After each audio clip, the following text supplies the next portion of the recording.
Grandstand in central Sweden, host town to the second round of the World Rally Championship. It's the only event in the championship where snow is guaranteed, so studded tyres are essential. Despite the intense cold, it's Sweden's biggest sporting event, watched by thousands of spectators. On the local trotting track at the edge of the town, the first special stage is underway. Stig Blomqvist enters the new four-wheel drive Audi 80 Quattro for the first time. With heavy snowfalls, it's clear local residents are not the only ones hurling snow around. Harry Vatanen was placed second last year, and his Rothmans Opel provides the only major opposition to the superb Audis. Although Sweden has only recently had its first major snowfalls of the winter, it's not a factor to worry one of the favourites, Hannu Mikkola. He's the only non-Swede ever to win this rally, and he knows the conditions. He's backed up as usual by French girl Michelle Mouton. Special Stage 3 and last year's winner Stig Blomqvist is still experimenting with his new Audi 80 Quattro with its 190 horsepower. Harry Vatanen in the lone Rothmans Opel knows he has a near impossible task ahead of him. But Michelle Mouton is driving well. She's in second place here.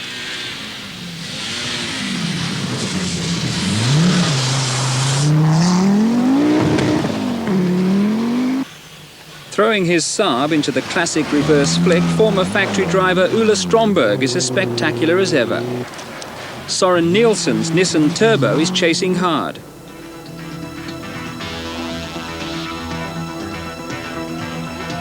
As the sun sets, so the temperature in northern Sweden falls far below zero, a factor which compounds one of the many problems unique to this rally.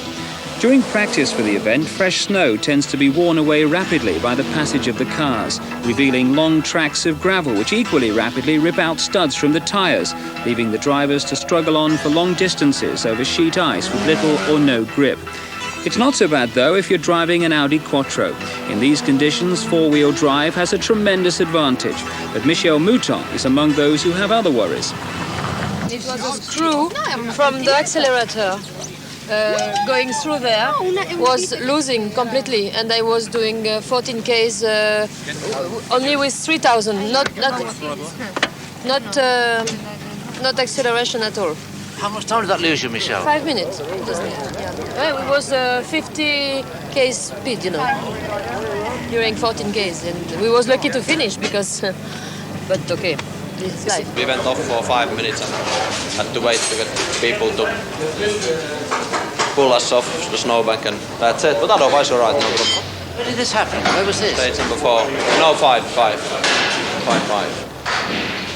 So how much time has it lost you? 5 minutes. So where's that dropped you down to then? I don't know, but I mean, not. I think quite a long way behind, but okay, still a long way to go, so maybe we can make up some of the time. You must be very pleased in second place now. Yes, of course, but okay, Ari and Michelle have had some problems, so it's not so much driving, it's much more luck, I think. But who is behind you now then? Must be Lamp, I think, yes. Do you think Ari and Michelle might start to catch you up tomorrow then? Yes, of course they do that, but you don't know how much, but okay, they catch up. From the start, Mikkola has been in firm control. Yet his constant worry is the national hero Stig Blomqvist, who's completed his experiments, and despite giving away as much as 150 horsepower to Mikkola, is now just under a minute behind. Lassi Lampi makes it an Audi 123. Soren Nielsen's rear-wheel drive Nissan gives the spectators some slower but more spectacular entertainment, as he and his fellow Swedes revel in the conditions they know so well.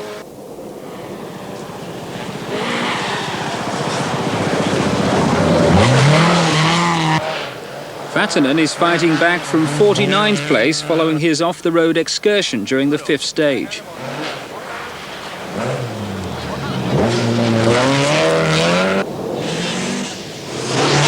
There's still just a chance that the Swedish hero Stig Blomqvist might snatch victory from Mikkola, and the crowds brave the bitter weather to see him try.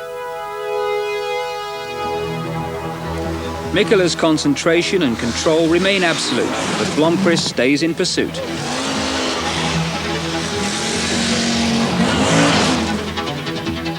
And there's a spirited performance too from Kalle Grundl's Group A Volkswagen Golf GTI. He's up to 6th place.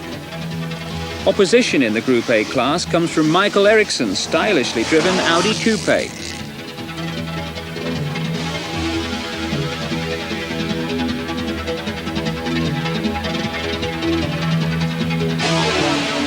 Nielsen's turbocharged Nissan is challenging Ericsson, while Stromberg has now dropped out of contention after breaking a drive shaft. But a determined Michèle Mouton has clawed her way back into the top 10 with some dramatic driving.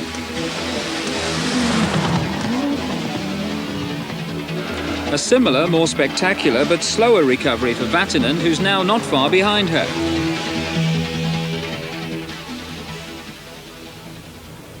What about tonight now, Hannu? I'm sure you won't mind me reminding you, this time last year. Yes, I was leading even more last year this time. So we have to try to be a little bit more careful and not sleep behind the wheel.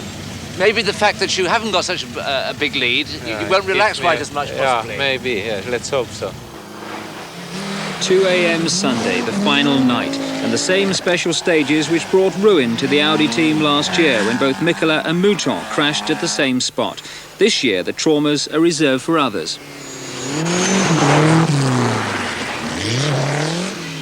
Ole Stromberg has cut the bend a little too fine. And he doesn't quite master the handbrake turn.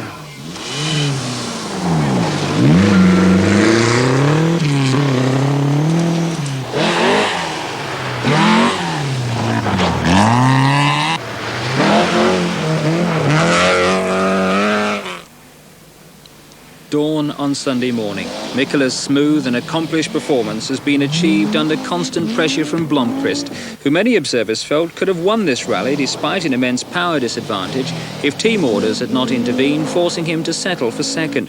Nevertheless, Stig has given the fuel-injected 80 Quattro a sensational debut.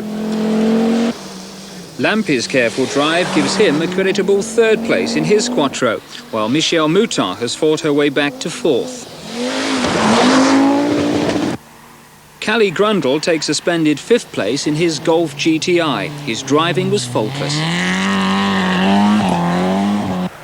And Vatanen, driving the Rothmans Opel that Toivonen drove so spectacularly at Monte Carlo, has managed to salvage sixth place at the end.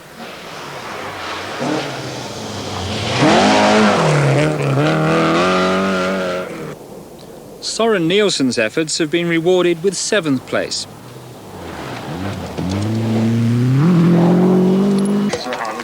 But at the finish, it's a 100% Audi triumph, led by the man responsible for this car's development, Hannu Mikkola, who now heads the Drivers' Championship for the first time. Well, before a check on the Drivers' Championship, let's have a check on the result of that rally. The winner, Mikkola, of course. In second place, Blomqvist, and third was Lampe. Now, looking at the World Championship after 2 rounds, Mikkola, as David said, is on top. Blomqvist in second place, and Röhrl, of course, who decided not to compete in that, the reigning world champion who won the Monte Carlo rally, is in third place.